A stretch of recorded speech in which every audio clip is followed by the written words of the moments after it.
আসসালামু আলাইকুম, welcome everyone. আর একটি নতুন ব্লগে সবাইকে স্বাগত জানাচ্ছি। সবাই কেমন আছেন? আমি তো আলহামদুলিল্লাহ ভালোই আছি, আল্লাহ ভালোই রেখেছেন, শুকরিয়া। আমি এখানে পুঁই শাক চিংড়ি মাছ দিয়ে রান্না করছি। পুঁই শাকটা গ্রামে থেকে এসেছে, তাই ভাবলাম ফ্রেশ রান্না করে ফেলি।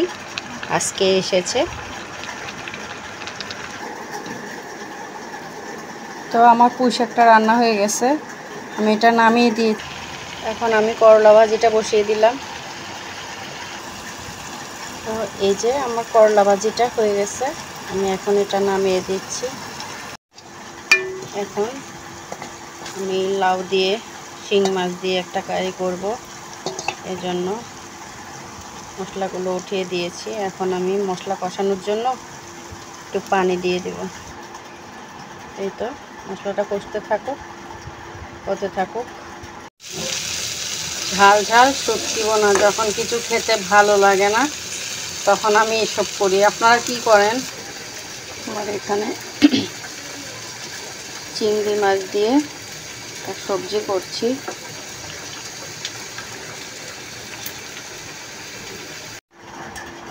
মশলাগুলোর মধ্যে আমি শিং মাছটা কষিয়ে উঠিয়ে নিয়েছিলাম, ওটা আমি অফ ক্যামেরায় উঠিয়ে নিয়েছি।